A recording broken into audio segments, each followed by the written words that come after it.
Hey, welcome to Outsmart Guitar. Glad you could join us. Today is a Geoff talk, and in this one, it's going to be a pep talk about growth and how oftentimes we struggle when we listen to ourselves while we're playing and we don't seem to see or hear any progress whatsoever. And so I'm here to talk about this whole idea and why you need to ignore what your senses are telling you.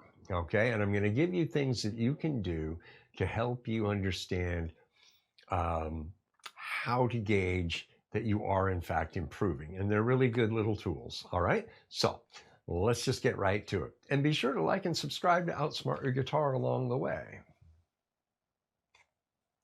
Okay, so when we're talking about growth, we're talking about improvement, right? Getting better. These are synonymous terms, growth and improvement. Now, there's the old thing that in order to practice, you have to see improvement, but in order to improve, you have to practice. It's this vicious cycle that people get themselves into of thinking that you're not progressing, therefore, what's the point? Well, that is not really true. If you sit down and actually practice, you will, by virtue of spending time on the tool, as we call it, actually playing your instrument, you will improve. Now, how much you improve depends on how you approach sitting down and working out stuff. And that's kind of what we're going to talk about here, in addition to, this being a pep talk and a matter of helping and encouraging you to not give up.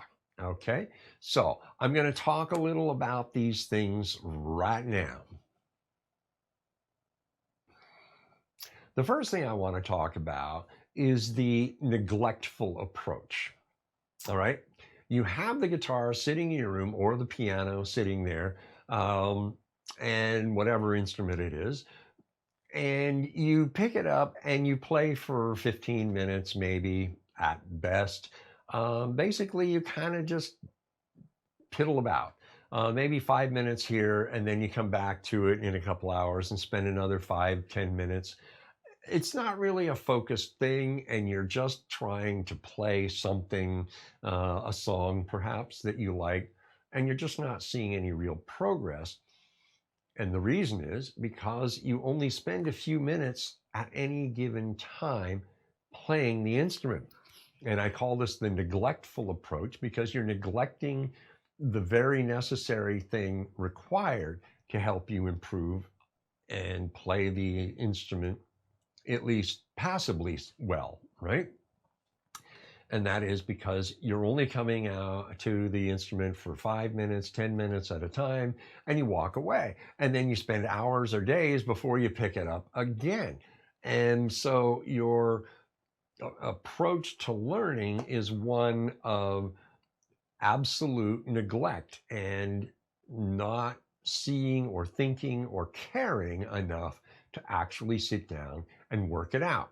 I've had students come to me after a week between the lesson, and they come, they're ill prepared, they haven't worked on the material except for maybe an hour before they came for the lesson to show that, well, I've done something. Yeah, but what did you do all week, right?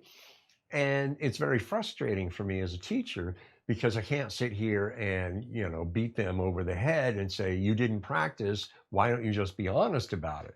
Now, I have said to students, I can tell when you've been practicing or not, right?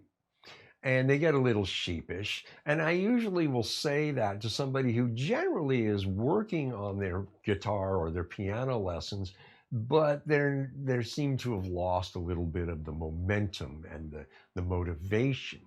And so I'll kind of kindly say that very thing. I know when you've been practicing or not, right? And like I said, they get a little sheepish, and it's to let them understand that you can't lie to me. You can't pull one over on me. I know, because I've been playing for so long. It's very obvious. Okay. So the neglectful approach to learning is never going to get you anywhere except frustrated. And you're going to put the instrument down, put it back in its case, put it in the closet, under the bed, or whatever. And that's where it's going to sit. And you're just going to get so involved with other things, and other things are going to take interest to you over and above learning to play the guitar or the piano or, again, whatever instrument. And that's a shame, because you invested in the instrument because you had a desire to play. Now, give yourself the benefit of the doubt to actually sit down and learn. Now, you can learn on your own using YouTube videos, but I do encourage you to hire a teacher for a month, at least, just a month, 4 lessons, and then actually do the work. Okay? So in the next segment, I'm going to discuss just a little bit more on this. I'm going to build on this, okay? Just want to drop in here and remind you that down in the description is a link to patreon.com Outsmart Your Guitar. Go on over there, join for free, and gain access to a whole bunch of free lessons and the written material that accompanies them. You can then become a full patron by subscribing at one of 3 levels, and you'll gain access to lessons that are not featured here, expanded versions of lessons that are featured here, and all written material where it's included. So go on over, check it out, become a patron. All right, let's get back to the lesson. There's a word I could use in place of neglect, and that word would be procrastination. To procrastinate is to put off till later. The problem with procrastination is that we tend to, in putting a thing off to later, never actually get to it later, for whatever reason. Now, how, the question is, do you overcome the propensity to procrastinate and actually get to doing the things that you want to do? Well, I'm going to digress for a moment, but you'll see where I'm going very quickly. You, as with most people, probably work a regular 9-to-5 job. You work 5 days a week, 8 hours a day, 40 hours, right? So you are scheduling your Monday through Friday around that 8-hour, 9-hour chunk of time you're at work, right? Plus your commute time. So what I want you to do is write down your schedule. Monday through Friday, I do this. I wake up, I go to work by 9 o'clock, let's say, lunch at noon or 1 o'clock, and then I'm off the clock at 4 or 5 o'clock, another half an hour to drive home by 5:30. Let's see, just a general idea, right? Dinner at 6, then I'm free after 7 until 9, 10 o'clock when I go to bed, and then wake up and do it all over again Tuesday, Wednesday, Thursday, and Friday, right? So if your general schedule is the same all 5 days, just write out 1 day schedule. Now, look at that schedule and see where your free time is. As I said, for example, let's say your free time is from 7 to 9, maybe 10. Take the opportunity and schedule your practice time for 7 p.m. for 45 minutes, not a half an hour, 45 minutes. And the reason is a half an hour goes by quickly, and just as you're getting ready to finish that half an hour, perhaps what's happening is you're discovering something really cool, so you want to keep going. Spend that extra 15 minutes. So schedule that extra 15 minutes in. An hour is even better. 7 to 8 p.m. is your practice time on your instrument, so that you can actually get into really working on stuff and working on technique, working on learning a song, whatever it happens to be. You actually now have real good time available, and you schedule 3 days a week, at least. 4 days would be great, right? Now, that's during the work week. Now I want you to take another piece of paper and write down your weekend schedule. Now, I understand you may be married, husband, wife, you may have kids as well. On the weekend, Saturday and Sunday, this is when you take care of certain errands you can't do during the week, and your kids may have activities like baseball or some sports or something that they do that they also are going to be having to be scheduled, right? Every weekend they're doing it in the morning on Saturday or whatever, right? Maybe you have church on Sunday morning as well. So your mornings on the weekend are scheduled, right? So you write out Saturday schedule and Sunday schedule. What is your general schedule on both of those days? So you can see where the free time is, all right? So now here's what you do. Pick one of those days as a practice time of 1 hour minimum, 1 hour. This too is going to be a hard practice where you're going to work on technique, work on songs. You're going to be learning new things in this hour as well. Okay? Then, if you do that on Saturday, Sunday, set aside a half an hour or so for just playing and enjoying the instrument. But schedule your time Monday through Friday, 3 days a week minimum, 1 day on the weekend for an hour. On the weekday, 3 days, half an hour minimum, 45 ideal, an hour would be awesome. I know you don't necessarily have that much time during the weekdays, but if you can do at least a half an hour, 3 days, 4 days a week, awesome. If you can do an hour, 3 days a week, right? And then on the weekend, 1 hour on Saturday if possible, so that on Sunday you can spend a half an hour or so just playing and enjoying the instrument and putting what you've been learning into play, into practice, right?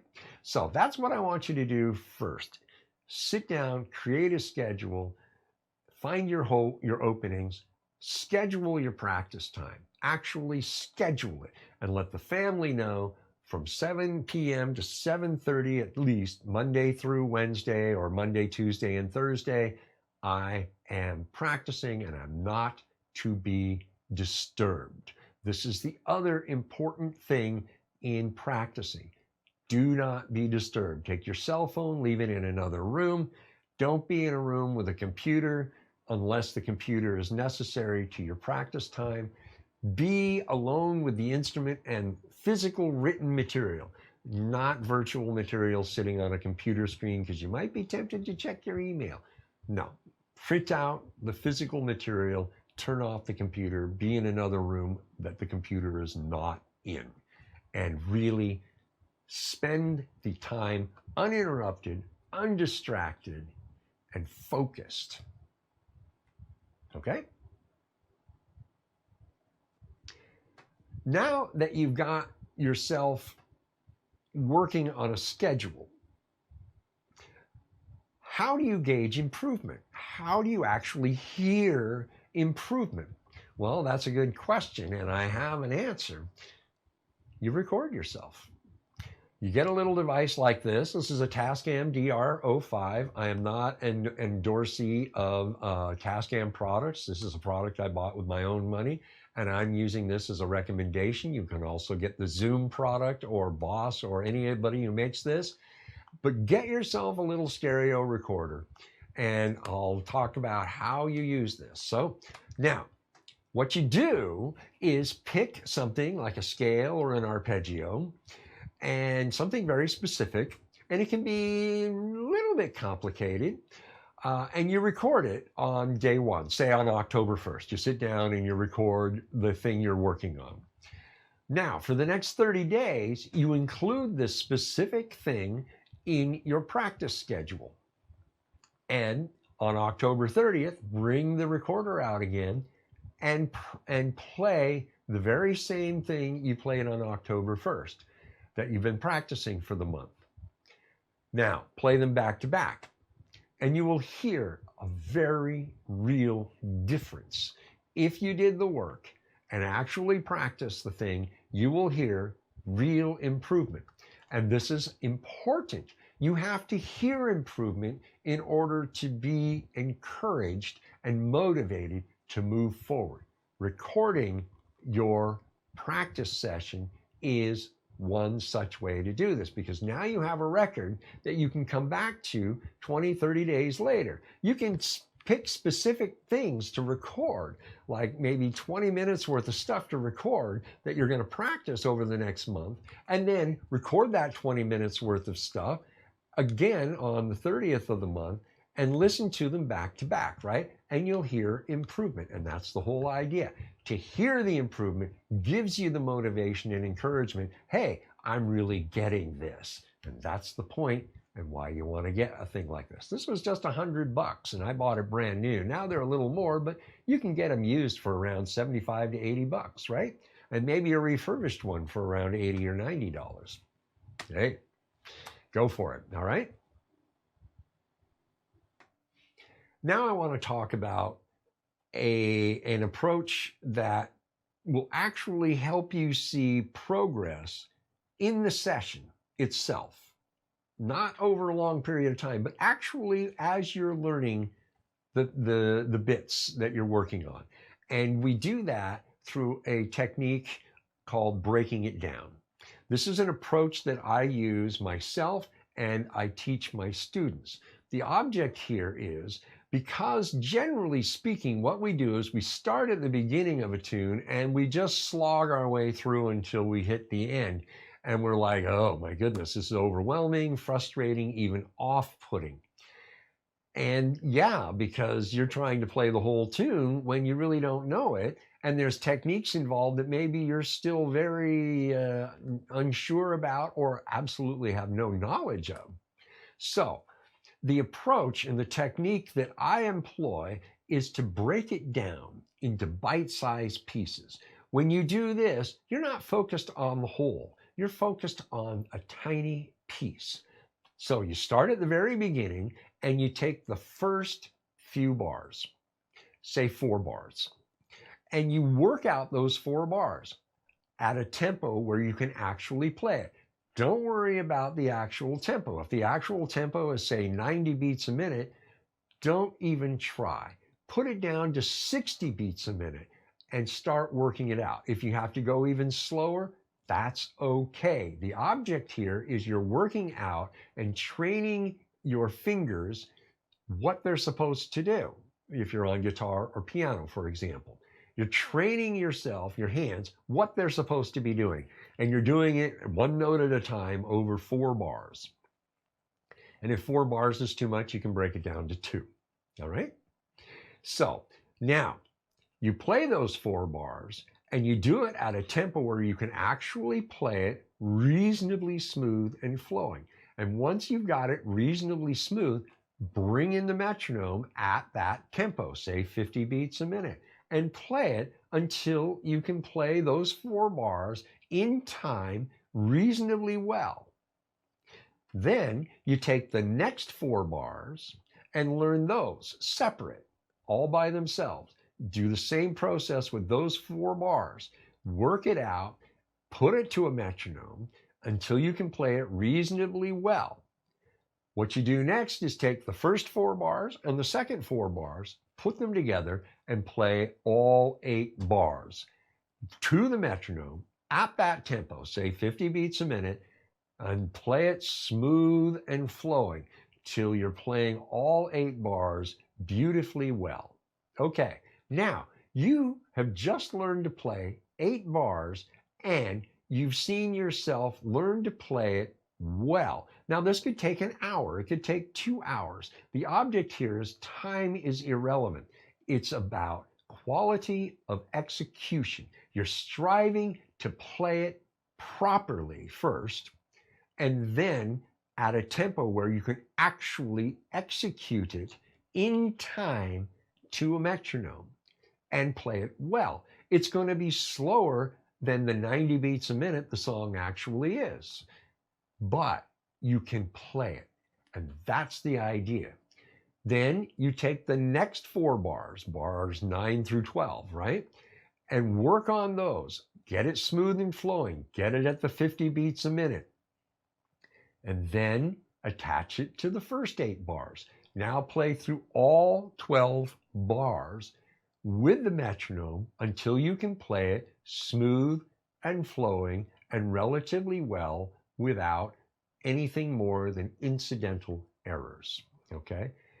Errors you don't make all the time in the same place. If you're making errors in the same place all the time, stop, narrow your focus down to a couple of beats before and a couple of beats after, and the place where you're doing the mistakes, slow it way down, train your fingers to do what they're supposed to do, and then bring it up to 50 beats a minute, and then play the section all the way through and make sure that the error is corrected and that your fingers are retrained to do it correctly. Okay, so now we're back to that 12 bars, right? You're playing all 12 bars and you're playing it reasonably well. Now you take the next 4 bars, 13, 14, 15, and 16, and do that, and then add it to the 12, and so forth, until you're through the tune. This is the bite-size, break it down approach to help you learn to play a part well. And if you do this, you will see actual progress in the session itself to show you, hey, you can play this. You can do it because you broke it down into small pieces and you learn to do everything the way it's supposed to be done. And if you're learning a song off a record, you can reference the song too. Even if you're playing it really slow, you'll still have the sense of it at the slower tempo, right?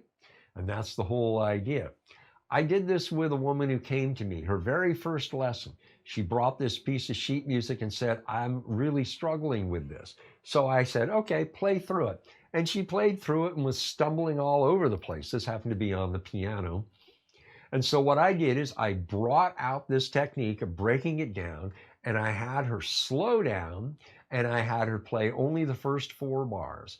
And I had her play it again and again and again, and I made minor little corrections and adjustments so that she now is playing it properly and reasonably well, reasonably error-free. And then I gave her the next 4 bars, and she got those down, and then we put those 8 bars together, and she played that, and it was sounding great. By the time that we got only a half an hour through a 1 hour lesson, I had her playing through most of the tune and playing it well, albeit at a slower tempo, showing her I know how to teach.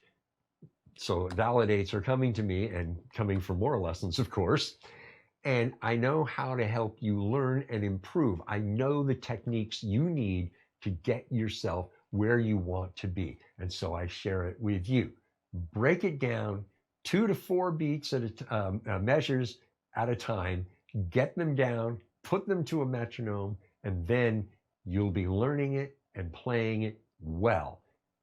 Getting it up to tempo just takes a little more time, and you do that by just increasing 2 to 4 beats a minute, playing everything at that tempo to a metronome, and not going to the next incremental increase until you can play it reasonably well and reasonably error-free, smooth and flowing all the way through.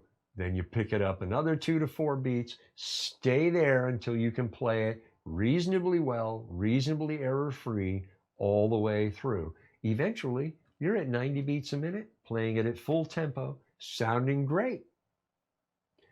That's another technique you want to employ, breaking it down into bite-sized pieces so that you can actually learn what you're trying to learn.